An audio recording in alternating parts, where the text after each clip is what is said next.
We've seen our handle of Smash Bros. Like clones. It's always inevitable, like with Mario Kart clones.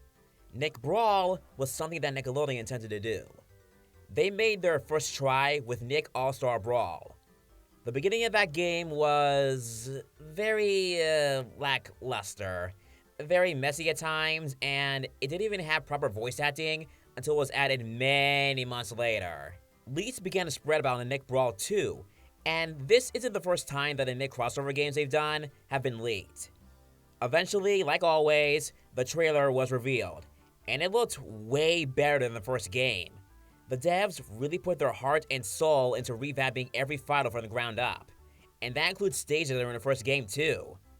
And yep, every fighter had a special attack. Before we start the review, I just want to give a shout out to the devs and Nickelodeon for the review code of this game.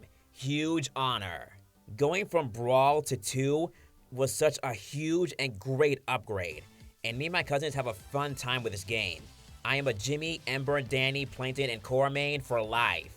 The gameplay styles of everyone are just so unique in their own way, and a lot of the original voice actors came back to reprise their roles. I was very happy to hear the original voice actor for Norbert and El Tigre come back. Speaking of those characters, they added in a lot of new ones, while also cutting a few, which is to be expected. Not all fighting game sequels bring back the original roster.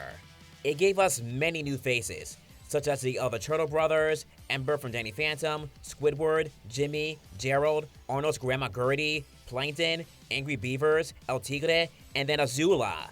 Many returning faces are back as well, and we did get confirmation of DLC. I was very surprised to see the El Tigre and then the Angry Beavers. I grew up with those shows, and I'm glad they added in more villains to the roster. Though I am shocked that they gave us Ember, but out of all the villains aside from Vlad, she was my most favorite. You know, aside from Boss Ghost. Still sad that Timmy isn't here. We could have had the whole Nicktoons Unite gang back together. And you know, speaking of Vlad, the game even has a roguelike campaign mode. And I was very surprised to see how well it was done. It reminded me a lot of Melee's Adventure mode, with little slight touches of subspace, minus the cutscenes. The story is that Vlad has gained new powers, and has opened portals to destroy all the universes he opened with the portals. And so Clockwork from Danny Phantom has to ask the heroes for help to stop him. I am very glad to hear Clockwork's voice again, though I am bummed to hear that Vlad's original voice actor didn't return. Speaking of voices, I do like how they made the characters who are in each other's shows acknowledge each other. Like Danny and Ember speaking to Clockwork and Vlad, the Ninja Turtles speaking to Master Splinter, Manny speaking to Frida, and then Jenny speaking to her mom. All good stuff. Heck, they even have everyone react to Gary. I will say though, I am bummed that this seems to not take place after the events of the Nicktoons Unite series, as it appears that none of the Nicktoons recognize each other in the little interactions that we get with them. Like, SpongeBob and Danny don't seem to know each other, and SpongeBob and Jimmy don't remember Vlad. Though, spoilers by the way, hop off if you don't want to hear this. It seems it wouldn't matter, as at the end of the story, Clockwork reverts everything back to normal, thus reversing time to the moment before you're sent here to help, and thus the heroes would not remember the events of the story. So even if this game took place after the events of the Nicktoons Unite games, no one would remember it. Also, in the story mode and outside of it, we even have bosses, such as King Jellyfish, Shredder, Santana, and even the Flying Dutchman, all of whom have brief interaction dialogue with the heroes you choose to fight them in the story mode. This game has everything in Nick Brawl 1 needed.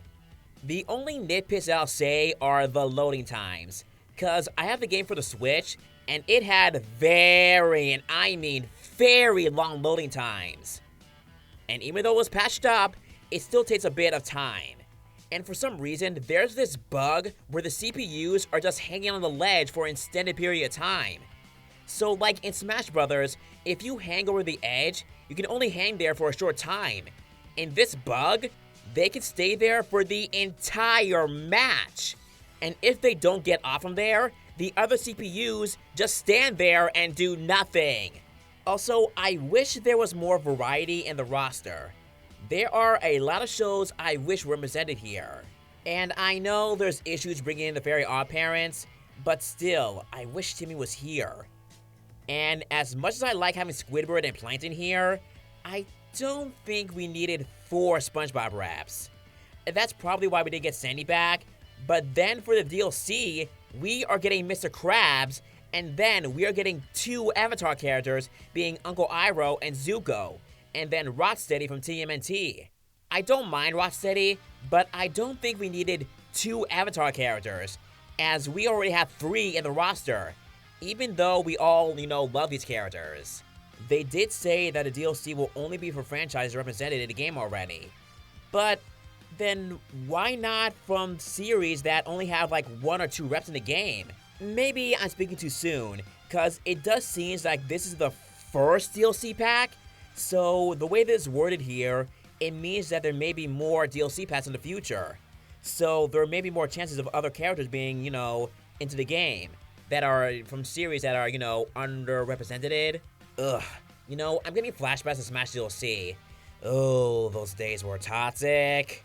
Other than that, I had a great time with Nick Brawl too.